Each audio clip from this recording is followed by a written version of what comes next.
Halo teman-teman, berjumpa lagi dengan saya Brother Pio. Kali ini kita akan menanggapi video dari Aristo. Kemarin saya menampilkan video singkat dari Aristo yang mengatakan bahwa dalam Quran tidak ada perkataan Nabi sekalipun. Lalu dalam video singkat itu, kita tunjukkan ada satu ayat dalam Quran yang ternyata yang berkata di sana adalah Muhammad. Berikut videonya.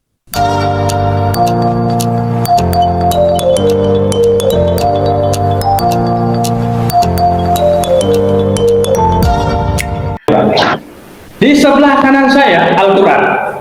Tidak satu ayat pun di dalam Al-Quran tercampur ucapan manusia Muhammad sekalipun.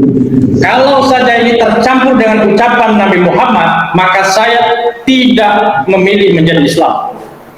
Di surat Al-Furqan nih, ya, ayat 30.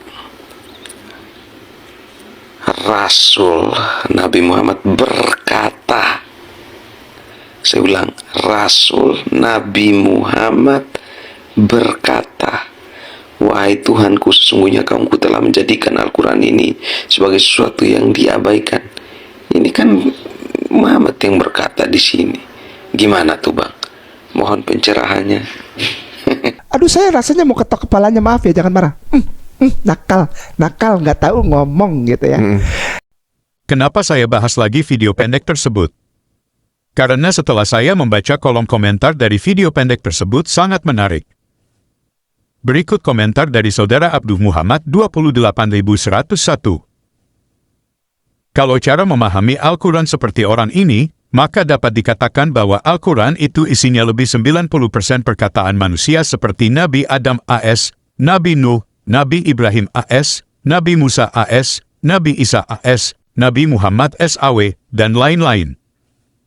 Juga malaikat dan iblis serta semut, burung dan berbagai macam makhluk. Itu pemahaman yang keliru. Yang benar, Al-Quran itu 100% wahyu dari Allah SWT yang diterima oleh Nabi Muhammad SAW melalui perantaraan malaikat Jibril AS. Dalam hal ini Jibril AS mendiktekan kepada Nabi SAW, yang kemudian diungkapkan oleh Nabi SAW di hadapan para pengikutnya, sahabatnya, tanpa mengubah sedikit pun kalimatnya. Yang sebagian isinya berupa rekaman peristiwa yang dialami atau diucapkan oleh orang-orang tertentu atau kelompok masyarakat tertentu. Itulah komentar dari teman kita. Mari kita tanggapi. Untuk masalah perkataan malaikat dan nabi sebelumnya, semut atau setan sekalipun, kita tidak permasalahkan. Kenapa? Karena Muhammad tidak ada pada waktu itu, masuk akal jika Allah SWT menceritakan kembali kepada Muhammad tentang peristiwa sejarah masa lalu Nabi sebelumnya. Yang menjadi pertanyaan kita adalah, kenapa perkataan Muhammad justru tercatat dalam Quran? Ada komentar lain lagi dari saudara Abdullah Wawsatuki. Ayat itu firman Allah, mengulangi apa yang pernah Rasulnya katakan. Bro, ngerti orason? Dan komentar dari PAV 515.038. Itu firman Allah yang mengutip perkataan Nabi Muhammad SAW. Jadi menurut komentar ini, Allah SWT mengulangi kembali perkataan Muhammad. Lalu perkataan Muhammad itu disampaikan Allah SWT kepada malaikat Jibril. Lalu dari Jibril perkataan Muhammad yang disampaikan ulang oleh Allah SWT itu disampaikan lagi kepada Muhammad.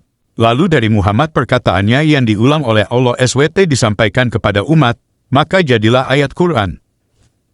Padahal para penafsir Quran tidak pernah sedikit pun mengatakan demikian. Mari kita mengikuti nasihat Donditan berikut. Meskipun dia sendiri sering menafsirkan kitab orang seenak udulnya. Karena kan gini, Bang Del, kitab-kitab Quran yang berang menafsirkan siapa? Ya orang-orang Islam dong, ulama-ulama Islam dong. Kitab mereka juga yang berhak menafsirkan juga ulama atau pemuka agama mereka kan. Jadi kita tidak boleh menafsirkan kitab mereka, mereka juga tidak boleh menafsirkan kitab kita. Harus masing-masing menghormati. Mari kita buka Tafsir Kemenak Republik Indonesia untuk surat 25 ayat 30. Pada ayat ini, Rasulullah mengadu kepada Allah dengan berkata, "Ya Tuhanku, sesungguhnya kaumku menjadikan Al-Quran ini sesuatu yang tidak perlu dihiraukan. Mereka tidak beriman kepadanya, tidak memperhatikan janji dan peringatannya. Bahkan mereka berpaling darinya dan menolak mengikutinya. Kemudian Allah menyuruh Rasulnya berlaku sabar dan tabah menghadapi kaumnya. Dan berikut ini tafsiran Ibnu Abbas.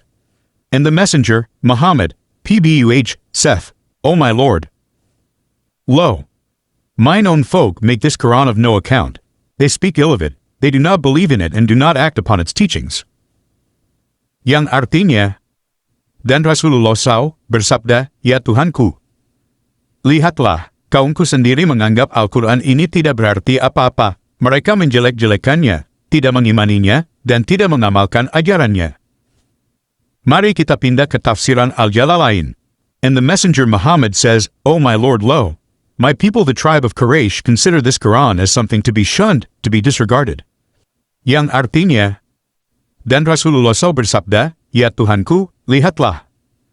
Umatku suku Quraisy menganggap Al-Quran ini sebagai sesuatu yang harus dijauhi untuk diabaikan. Teman-teman lihat sendiri, baik dalam Quran dan tafsir mengatakan bahwa itu adalah perkataan Muhammad yang sedang mengadu kepada Allah SWT. Jadi yang mengatakan itu adalah perkataan Muhammad bukan kita. Kita hanya membaca ayat Quran dan tafsir. Oke teman-teman, demikian tanggapan kita terhadap pernyataan Aristo dan komentar pendukungnya. Terima kasih untuk dukungan teman-teman. Tuhan Yesus memberkati. Sekali lagi nama saya Kainama, saya biasa dipanggil Kay. Yo, yo, yo, bro, pill in the house. Yo, yo, yo, bro, pill in the house. Sekali lagi nama saya Kenama, saya biasa dipanggil K. Saya ada laman dan pendek, tak saya lulusan STT Jakarta. Saya juga pernah sekolah S2 di Belanda, tidak hanya itu, saya lanjutkan sekolah PhD di Israel, tapi the same you are bohong. Dia adalah seorang pendeta sebelumnya yang menjadi mu'alaf dengan nama pendeta yaitu Agustinus Christoffel Kainama. Ya. Kemudian ketika beliau berganti agama menjadi Islam, menjadi seorang mu'alaf, beliau mengganti namanya menjadi Ahmad Kainama. Beliau adalah seorang pendeta yang berpendidikan tinggi, yang bersekolah di S1 di Sekolah Tinggi Teologi Jakarta. Kemudian beliau melanjutkan S2-nya di Leiden University, Belanda. Kemudian tak sampai di situ, beliau terus meneruskan pendidikannya di S3 di Tanakh Biblical Studies, Haifa, Israel, dengan mengambil bidang minat Holy Scriptural Biblical. Sekali lagi nama saya Kenama, saya biasa dipanggil K. Saya ada laman dan pendek, tak saya lulusan STT Jakarta. Saya juga pernah sekolah S2 di Belanda, tidak hanya itu, saya lanjutkan sekolah PhD di Israel, tapi the same you are bohong. Tapi the same you are bohong. Ha ha ha. Aku bukan mantan pendeta, tidak pernah sekolah keluar, aku tidak pernah sekolah teologi, tidak pernah tahu apa-apa. Pandai-pandai kita menyembunyikan bangkai, satu saat juga bau bangkai itu akan tercium.